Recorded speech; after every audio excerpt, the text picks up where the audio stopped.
Got another cool interview that we're doing here. I will it's still day 3 of ConNooga. I'll go ahead and send it over to Levi, and he'll get going. Yes, hello, folks. Good afternoon. Thank you, and hello. My name is Levi. This is ConNooga Day 3 of season of 2025, and I have with me a very special guest, Betty Batt. Hello. Nice to meet you. How are you doing today? Nice to meet you, too. I'm doing fantastic. Day 3. It's been a fun, long weekend. I would ask how you've got so much energy, but I see the cup of coffee, so I'm going to... You're not addicted. No, not at all. I usually only do it for events. So when I am pulling, conventions or doing something like that, I drink coffee. Otherwise, I try not to because it dries out your vocal cords. It does. It does. Actually, for other reasons, I try to avoid it as well. But there are some days you just need a cup of Joe. And then you love it. And it's great. It's fantastic there. So I hope you're having a fantastic con so far. Mm-hmm. I've been having a blast. I've met so many people. So many people are so cool here, too. And they just want to chit-chat and nerd out with me about really niche things. So. Then you've come to the right place. Yeah. Absolutely. So yes, I understand that you've got some experience as a voice actor as well. Is that right? Yes. That's Tell us a little bit about the recent projects that we can legally talk about. Yes. Yeah. Oh, I love that you added that in. I have to say that for some people. Yeah, that's awesome. So actually, my origins, funny enough, my very first huge project was an audiobook, and it's called Points of Origin by E.S. Fine. And that author, I love working with him. So I bring over his merch to conventions whenever I go as just a voice actress. And that one, he pretty much handed it to me and said, do what you do. I want to see it happen. Make it an audio. And I did. And that was my first real big leap into the voice acting world. So that I have with me too, if anyone's interested. But that's my beginning, and right now my most recent is I'm actually in an anime. It's called Isekai Onsen Paradise, and I voice Komachi. You said that so very well. I love the diction on it. Yeah, thank you. Fantastic. I'm all about languages. Oh, awesome. I lived in Japan for a little bit, so I have a little... Well, we will talk a little bit about that here today. I love that. Awesome. So we got a little bit of anime. We got some voice narration here. What else do we do voice-wise? So I'm on Spotify too. I sing, so there's a couple of tracks on there. I really like working with Charix on Spotify, so if you guys are interested in listening to his music, it's like electro music. So you have a nice long drive coming up on the way home, so I'll be adding that to the playlist. Ooh, okay, awesome. It's one of the things I love about driving is it gives me time for audiobooks and new songs and music. Yeah. Yeah, so there's a bunch over there. There's I've been on YouTube too. I did a little short series. I lived in Poland for a little bit. Oh, that's cool. And thank you. And I read stories to children in Poland in English so that they could get the accent correctly. So it was kind of immersion in that country. Absolutely. So one of my favorite things to ask people, especially in your position here, is let's talk about having broken into the industry. I believe you have a bit of a fresh career, right? But it's a somewhat of a meteoric rise so far, right? Yeah. Yep. Yeah. How did we get to this point? Because a lot of people struggle to get even this far. Yeah, the breakthrough, it did take a little bit. The buildup was happening for a couple of years. I really stuck my nose to the ground and started running in 2020. So 2019, 2020, that's when I really committed to it. And since then, I've been building and growing. And you really just have to be passionate and persistent with it. You can't, even when you're like, oh, nothing's happening, you just have to keep going. And eventually then you get like a little bit of a uptick and your work kind of builds over the years. You have to be in it for the long game. Yeah, absolutely. The more that you do it, the more that there is success, huh? Exactly. And then you look back and you're like, wait, I did a bunch, actually. And it's really good to stop and actually congratulate yourself for the things that you've done. Was Point of Origin the first role that we were talking about here? So actually, I had a couple of little roles here and there before that. I was in a little Minecraft series before that. There was a bunch of kids from England that wanted me to play a character. We were doing kind of live recording. So that was really cool. That was a role before that. I did a couple of commercials here and there for friends and for their businesses. And then I remember my very, very first thing that I did professionally was a YouTube series about cryptocurrency. Yeah, it was just some random little thing, but I was just voicing some background on certain coins when they were still getting bigger. That was early 2019. Mm-hmm. So, Bit of a narration work, huh? yeah, a bit of narration work on YouTube. It was just kind of describing what each thing was and what cryptocurrency is and stuff like that. Right, well, you get your start from somewhere. You Yeah, know? exactly. It's a funny thing is a lot of audiences have this kind of like weird illusion. It's like, oh, that person was just always this successful, wonderful, billionaire, famous person who's always been talented, and everybody has that same capability. Maybe we don't have the drive or passion, but we all have an origin story about these kind of things. Yes, an origin story. Everybody, you start somewhere and then you just keep pushing at it. You have to be obsessed with what you're doing to actually go somewhere with it. Right. You can't succeed if you're not trying. Exactly. Yeah. And as long as you're trying, as long as you keep going, it's going to take a while. People don't just kind of break through. And the people where you see overnight successes, it's either they suddenly get big and they have nothing to continue that, or they've been building and building and building for years in the background, and then suddenly they get big because they have all of that they've been working on. Exactly. And that's how they continue to be famous. I think they call it the iceberg effect. You only see the top of the ice cresting. You don't see all the giant amount of work done underneath it. Exactly. And all the networking and all the years of putting in work towards it. So. Networking, sometimes it is a little bit about who you know, but there's also an incredible amount of talent that comes behind it as well. Yeah, that's true. That's a great way to put it. It's about who you know, the talent that you have, and then being in the right place at the right time after putting in the work. That is true, but you have to try. Yeah, exactly. I gotcha. So you mentioned an anime earlier. Tell us a little bit about that. What can we talk about today? So the anime, okay, this was a lot of fun. On this anime, it's a short little one. It's about, it's an isekai anime, so that means that it's a genre where the protagonist dies and gets reincarnated into a different world. So that's what happens here, and this protagonist is obsessed with onsens, which are a Japanese what is that word for the hot spring? There you go. There you go, hot spring. I've seen this manga. I didn't know it got an anime until just now. Oh yeah, it does. It has an anime, and then the dub, which I'm in, is coming out very, very soon. Yeah. He knows much more obscure animes than I do, and when I mention yours, he's like, I know that one. Oh, that's awesome. Komachi. He hits me up on a weekly basis. Like, I found a weird one. He'll say 4 words in Japanese. I'm like, I don't know. I don't know what I'll Google it. Yeah. I'll find out. The isekai ones always have the weirdest titles too. It's like I got reincarnated. They're now so I'm a washing long. machine, right? It's because they were a light novel Other people hate that. beforehand. I love that. It's a funny thing. I love It's hilarious. when the slime one came out first, and I was saying to people, like, what are you watching this month here? And I'm like, I'm really enjoying that time I got reincarnated to slime. And I get like the blank stare, and they're like, are you messing with me? Is that real? You made that up, didn't you? Like, no, it's real. That's a real title. And they're like, I don't believe you. And then I'll pull up the trailer and I'm like, did you make a fake trailer? No, I'm not that committed. I would, though. But I'm not that committed. I feel like you'd be committed enough to do that. I am mischievous. Yeah. The horns give it away. You know, I forgot they were there. They're very comfortable. They look really cool, too. They look like they're just melding into your skin. People Right. walking around with those have been like, that looks awesome. If you saw the booth, Storyteller Cosplay, she sells these, and these are the most beautiful I've ever seen. They're very pretty. Mm-hmm. I'm debating. Listen, she's hard to find. If you want to swing by, get it while you can. Yeah? Yeah, I'll walk you over there after we're done. Okay, cool deal. I'll give you a little intro. Sophia's a wonderful, sweet person. Different Sophia. We have one there, and we have other Sophia. So many Sophias. All right. Yeah. All right. Anyway, so did you have any form of classical training, or were you like into theater as a kid, anything like that? I was very Walk much me a through it. theater kid when I was younger. Yeah, I got that vibe. Ever since I was younger, I started off. My mom got me a little karaoke machine. Mm-hmm. So I was like a 4-year-old walking around family parties just yelling into the microphone like, listen to me the whole time. And then after that, I was consistently in choirs and in theater productions, behind the scenes and on the stage. So I would be doing cast and crew. I would alternate. Tech, nice. Yeah, I would do everything because I just loved every part of it. And then I also did a lot of these competitions when I was in high school with a friend where it was reading to imaginary children. Oh. Yes, it was interesting. It was a competition where we had to memorize a book and pretend to read to a class of kids and be their teachers kind of, but just do a story time. So in between we would like stop and ask questions. There'd be nobody sitting there, but we would be talking to them. And I feel like that also helped me get into the headspace of talking to people and being in a booth all day and just talking to myself, pretty much, being characters.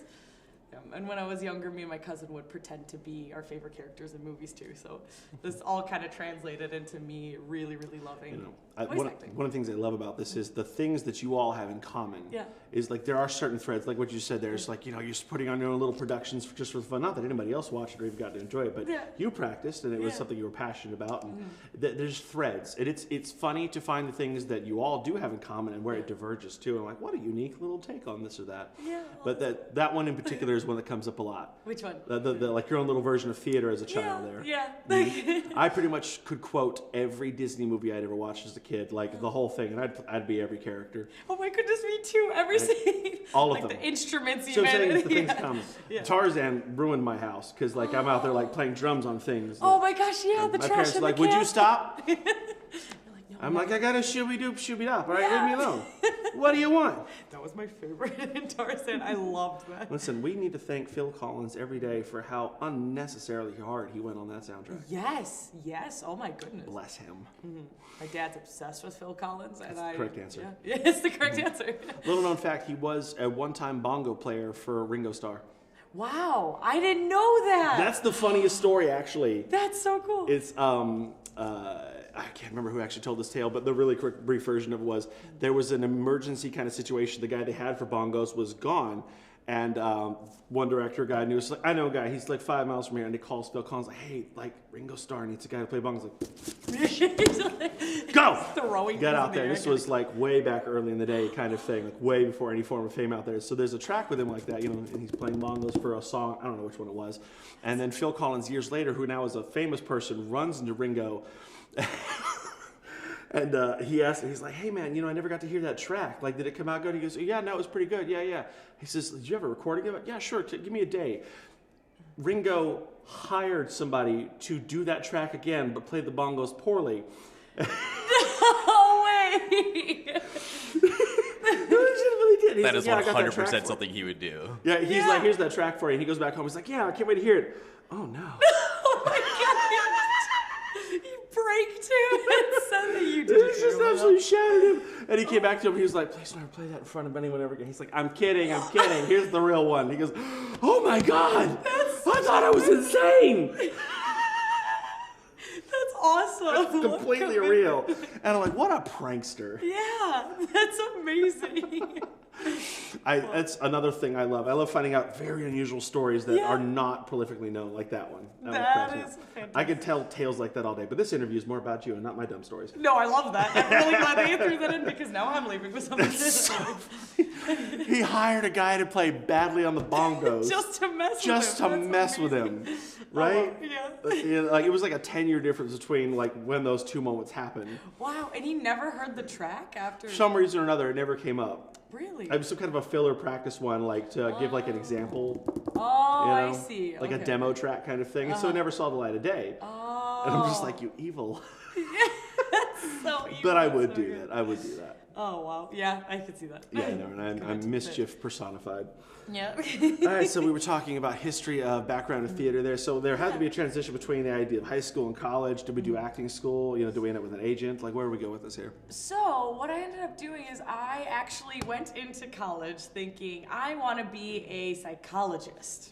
And my brother sat me down at one point and he's like, "Okay, you want to be a psychologist?" And he's like, "Hit me." And he started pretending to be the worst possible persona. Like My 42 personalities all say welcome this morning, woo! Yeah, and he was like, "Okay, you're my therapist," and he started pretending the worst things happened to him in his life and all this stuff, and I had to go rescue his mentality and stuff like that. And I was like, wow, all of this hurts. And he's like, you can't do it. You're too emotionally invested. Yeah, you would not be able to do it. And I was like, oh man, okay, you're right. So he's like, do what you want to do. You are a theatrical person. Go pursue your dreams, And so I ended up creating my own major in college, Japanese and the arts. And I ended up studying abroad in Japan, riding horses, doing ceramics, doing audio editing classes, joining an a cappella group. I was like all for fun in college. Living the dream. Yeah, exactly. So after that, I didn't really get an agent of my own. I've been picking up jobs here and there myself. My brother's actually been really helpful with he actually connected me to the first author that I had my biggest kind of debut with, and yeah, he knew him. He was really good friends with him, and he started writing. He's like, hey, my sister's a voice actress. You're an author. Go make some magic. See what we got. Huh? Yeah, and so that's how you got there. Now, the reason I asked that question is because there's a night and day difference I get, and I never know who it's going to be. Yeah. And it's other ones like, oh yeah, when I was 19, I'd finished my stint at Juilliard, and they got me hooked up with Phil Johnson or whoever, the world famous talent agent. There's that side, or I get the story you just told me there. I've just been going around and whatnot. Yeah. Like there's Drew Breedlove who comes here often. I talk to him. Same exact story. Like he has never had an agent. He's been completely self-promoted, and he has managed to push himself there. And it's such an interesting concept that we have evolved at this point here. 30 years ago, that was impossible. Yeah. You either have a talent agent hooked up to you, or you don't do this. Yeah, that's true. You have to know somebody big, or else, yeah. I mean, there's still a certain level of connections you have to have, and luck and timing, being in the right place and talent. But like, it's now possible. One could do this in these kind of industries on your own with the right connections and the right time. Absolutely. This is just a little throwback to last night. I had a little panel last night about Epic the Musical. I don't know if you know. I wish, I'm obsessed. Okay, me too. We're going to talk about it later. But tell me your story. So I was just going to say that launching off of that, this guy, Jorge, the creator of Epic the Musical, created this musical all on TikTok. I've talked about this exact subject. Like, you need producers, you need an agent, you need track recording. He's a guy with a laptop with some pretty good microphones, and he's just been writing it out. And I'm like, which is weird. He's like the Gen Alpha version of Lin-Manuel Miranda, but like that just happened as well. And I'm like, how do we get here? Yes, exactly. What is this timeline? If I knew about this musical when auditions are still going, I would have been all over that. I could see it. I could absolutely see it. Oh man, I missed it. What's your favorite song/character? That is the hardest question in the world. I have an answer because of how funny it is. Okay, I have a bunch of different answers, but every time I listen to it, I get hit with, no, this is actually my favorite song. No, this is actually my favorite song. For me, my first favorite song was between No Longer You and The Underworld, just because No Longer You sounds like Brendan Urie, but like that voice actor is amazing, or that artist, right? And then The Underworld, oh my goodness, I was driving my car and listening to it, and as soon as Jorge's mom started saying, I was waiting for you, I just started bawling. I had to pull over because I was just too much. Distraught. And every time I listen to it, I cry. Now, personally, I know there's a bunch of ways we could have this thing produced. I say that the guys who did the Castlevania animated series should produce seasons of his show.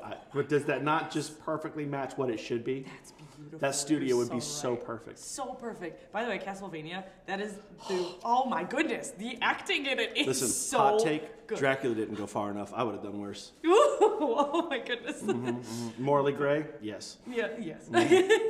But that's amazing. But no, that's what I would do with that. And that's what it needs to be, in my opinion. Have you seen the animatics on YouTube? Because my whole panel was about showing all of the really, really passionate artists that just created animatics on YouTube for it. No, but I really do need to get more into that. Like, I've only been able to be passive. I'm already obsessed, and when I get into it, it's mentally unhealthy. So, I'm at that level. And I'm at that point, I'm like, if I go any further, there's no going back. I had a 2.5-hour drive up to this convention when I was coming in on Friday, and I said, okay, I'm gonna listen to some audiobooks. I'm currently listening to Hyperion, or Endymion. I'm on the third book. Onyx Storm right now. Ooh, nice. But I was like, I'm gonna listen to some audiobooks. I'm gonna get in the vibe, get in the mood. I started playing, there was a song from Epic stuck in my head. I played one, and I just let the whole playlist go. The whole drive, I was just listening to Epic. I couldn't help myself. Also, I have a document about the animatics if you want it. Oh, definitely. We'll trade information. Yes, okay, awesome. All right, yeah, we're still good.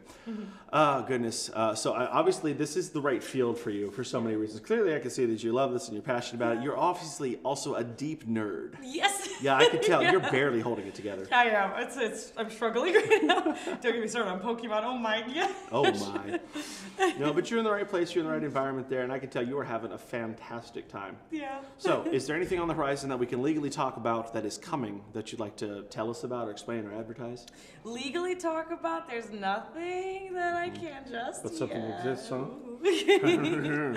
But yeah, there's good things in traction. Actually, you know what? There is one thing. Oh, so So, remember that author I was talking about that I really love his writing. It's so, so good. If you have a chance, please check out E.S. Fine and Points of Origin or Dream of Waking Life. I edited, I created all the characters, I did all the music, I did the singing, I did all of that for those books. And he has a series. If you like anime, if you like video games, then you will love this series. The way that he writes it, the battles feel like you're playing a video game. The character development feels like he's created a whole new universe. And one fun thing about that is I've done all his books in the past myself. This series, me and him are actually collaborating, and he's going to do the male voices this time, and I'm going to do the female voices. I love that. Yeah, so we're really excited about that. That's coming out soon. It's the first book in a series, Mendel's Ladder. Yeah, that's been a fun change in books in the past 5 or 10 years or so. There's been much more dramatic productions where there's been music or storms or explosions and 4 or 5 different voices, and I'm like, it's almost like a radio production come all the way back around full circle. Man, it's the new 1920s. Look at that. Yeah, look at that. Fashion circulates, right? So entertainment it's also cyclical. does. Yes, exactly. So does entertainment. And all great artists draw from each other.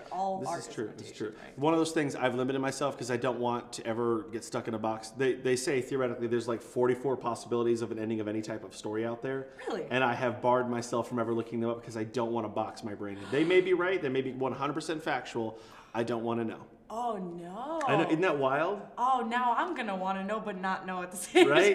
It's cursed knowledge. Oh no! Now I'm gonna want right? to. I'm not gonna do it because my brain, like, I'll also hate it. Like, I thought it was original, but I know that one exists too. Darn! Yeah, right. You know, and like I'm just gonna sit there and groan about it. But if I don't know, then I don't know. And one of them is definitely, and then he woke up. I hate that you're right. How dare you? Yeah, how dare you? Right? All of it. That's like a cop out. Like. Now, here's a fun question for you, considering the fact that you are working in an isekai. I have this debate with my friends in the world of isekai because there's older world literature references to isekais, but we don't call them that. Perfect example, Princess of Mars, one of the oldest forms of science fiction that's ever been written there, but it is an isekai. Do you remember John Connor of Mars or whatever?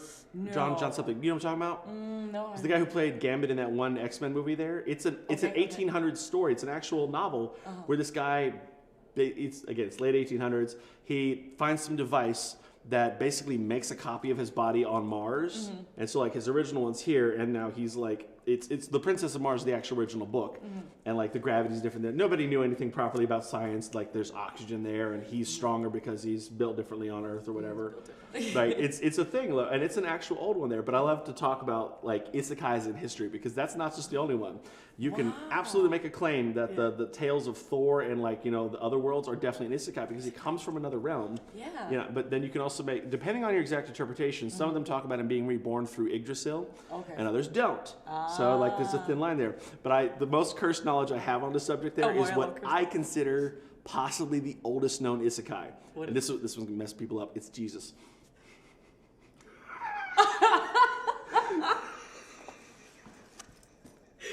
Jesus was isekai. He was isekai not once, but twice. Exactly. Oh my goodness, you're right. Because he went down to hell. Wow. Right? Jesus is the earliest isekai. That I've been able to like. Is the oldest that's existed. This has been the prime storytelling. Cursed knowledge. Cursed knowledge. I'm gonna tell people never know. Now here's the thing though, like I haven't gone through like the entire Tales of Gilgamesh and whatnot, so maybe there's an exception there somewhere, but it's like the oldest known form of writing about rebirth from another world that I am able to like locate. I've always found that very funny. Yeah. Wow, isekais in history. It starts at Jesus. Right, isn't that wild? It is. That's awesome. All right, well, we are nearing about 25 minutes here at this point here, so I want to ask you, where can we find you on the internet or wherever? How can we locate you? My website, which is www.bettybat.com. How is that available? I snagged it in 2019. I was like, immediately, that's mine. That seems like somebody would have gotten that already. I threatened him for it. I'm just kidding. I didn't. Allegedly. Yeah, erase that. Clip that, director. Allegedly. Oops. Yeah, we're not live at all. Yeah, right? Oh, no. Surprise to me. Yes, this is on the Facebook page and our own Twitch channel as well. Oh, cool. Hello, everyone who's watching right now. Whoopsie daisy. Hey, whoopsie. All right. But that one for sure. if you want all of my links, it's bettybat.card, CARRD.co. That has all of my links, so you can find my Spotify, my YouTube, my Instagram, my Facebook, blah, blah, blah, blah, blah, all that fun stuff. All right, standard. So Betty Bat in general will find you. Yes, Betty Bat will find me. I have an IMDb page, too. That was exciting. That happened recently, too. Isn't that wild? It's so cool. I have credits on IMDb, and I found that out a while ago. I was That's like, so what is it, man? That's crazy. I'm an IMDb. Wow. I know, right? That's a life goal. Yeah, it was really cool. I got you. So, yes, Yeah. you are in the primary vendors hall and yes. making autographs and whatever the connections you might want to do here. I have little discontinued bats from Milan Media. If you're here today, we're going till 3 o'clock in the afternoon. As far as I know, that's pretty much it for everybody. Yeah. All right, well, Betty, it has been fantastic getting to know you here. Thank you, Levi. It's Absolutely. been wonderful. Thank you, folks, for joining us once again on our show. My name is Levi. This has been Con Media 2025. Thanks for watching.